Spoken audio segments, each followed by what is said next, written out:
Hello friends, welcome to DRMR। आज हम चिन्हों का नियम समझेंगे, यानी कि रूल्स ऑफ सिंबल। तो कुछ सिंबल्स के रूल हैं जिसको हम लोग आज समझेंगे, वो भी मल्टीप्लिकेशन के फॉर्म में। जैसे कि हम माइनस को माइनस से, प्लस को माइनस से, माइनस को प्लस से, या फिर प्लस को प्लस से गुणा करते हैं तो उसका आंसर किस चीज़ में आएगा, माइनस में आएगा या फिर प्लस में आएगा। तो चलिए वीडियो को स्टार्ट करते हैं हम। जैसा कि यहाँ पर दिया गया है, जब हम माइनस को माइनस से गुणा करते हैं तो हमारा आंसर कितना आएगा। तो सिंपली जब हम माइनस को माइनस से गुणा करते हैं तो जो हमारा आंसर निकल के आता है वो किस में आता है, प्लस में निकल के आता है। जैसा कि हम माइनस वाली संख्या को माइनस वाली संख्या से गुणा करें तो जो हमारा आंसर निकल के आता है वो प्लस में आता है।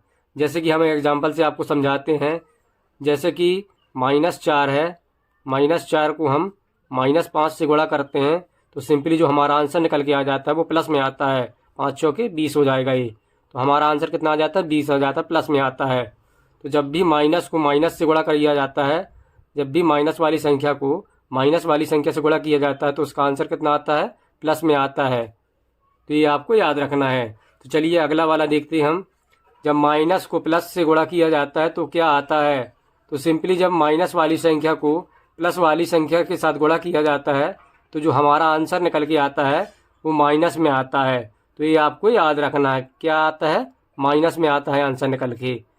जब भी हम माइनस वाली संख्या को प्लस वाली संख्या के साथ गुणा करते हैं तो हमारा आंसर माइनस में निकल के आता है। तो चलिए इसको भी हम एग्जाम्पल से समझ लेते हैं। जैसा कि एक एग्जाम्पल ले लेते हैं। मान लीजिए ये -3 है।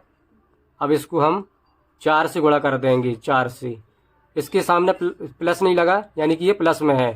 और इसके सामने जैसे माइनस लगा है तो ये माइनस में है। इसके सामने कोई भी चिन्ह नहीं लगा, मतलब ये प्लस में है। तो सिंपली जब हम इसको गुणा करेंगे तो जो हमारा आंसर निकल के आएगा -12 आ जाएगा। तो इस प्रकार से जब भी माइनस वाली संख्या को प्लस वाली संख्या के साथ गुणा किया जाता है तो जो हमारा आंसर निकल के आता है वो माइनस में निकल के आता है। ये देख लीजिएगा आप। तो चलिए हम अगले वाले की ओर बढ़ते हैं। जैसा कि यहाँ पर दिया गया है, प्लस को जब माइनस से गुणा करते हैं तो हमारा आंसर क्या निकल के आता है। तो सिंपली जब हम प्लस वाली संख्या को माइनस वाली संख्या के साथ गुणा करते हैं तो जो हमारा आंसर निकल के आता है वो माइनस में निकल के आता है। तो ये आपको याद रखना है, क्या आता है, माइनस में आता है। तो चलिए इसको भी हम एग्जाम्पल से समझ लेते हैं। एक एग्जाम्पल ले लेते हैं। जैसे मैं ले लेता हूँ 3 ले लेता हूँ, या 3 × -5 कर लेता हूँ। यहाँ पे प्लस वाला चिन्ह नहीं लगा है, मतलब ये प्लस में है। यहाँ पर हम माइनस लगाए, मतलब माइनस में है। यहाँ कोई भी चिन्ह नहीं लगा, मतलब ये प्लस में है। तो ये आपको याद रखना है कि यहाँ पे कोई भी चिन्ह नहीं लगा, मतलब ये प्लस में है, पॉजिटिव में है। और यहाँ पे सिंपली समझ में आ रहा है कि ये माइनस में है, इसमें माइनस का चिन्ह लगा है। तो सिंपली जब हम प्लस वाली संख्या को माइनस वाली संख्या के साथ गुणा करेंगे तो जो हमारा आंसर निकल के आएगा वो माइनस में आएगा। 5 दिया 15 हो जाएगा ये, तो -15 हो जाएगा।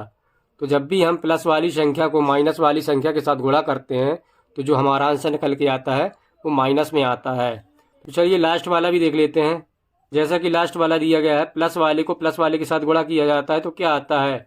तो सिंपली जब प्लस वाली संख्या को प्लस वाली संख्या के साथ गुणा किया जाता है तो उसका आंसर प्लस में आता है। किस में आता है, प्लस में आता है। जैसे कि हम इसको एग्जाम्पल से समझते हैं, तो हम एग्जाम्पल ले लेते हैं। जैसे 9 है, इसको हम 3 से गुणा करेंगे तो हमारा आंसर कितना आएगा, 27 आ जाएगा, यानी कि प्लस में आया। तो इस प्रकार से आप इसको बना लीजिएगा। यानी कि जब हम प्लस वाली संख्या को प्लस वाली संख्या के साथ गुणा करते हैं तो हमारा आंसर प्लस में आता है।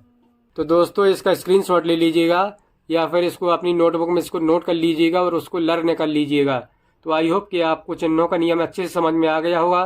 वीडियो अच्छा लगा तो वीडियो को लाइक और शेयर करें, और ऐसे वीडियो के लिए हमारे चैनल को जरूर सब्सक्राइब कर लें। तो चलिए मिलते हैं नेक्स्ट वीडियो में। Thank you.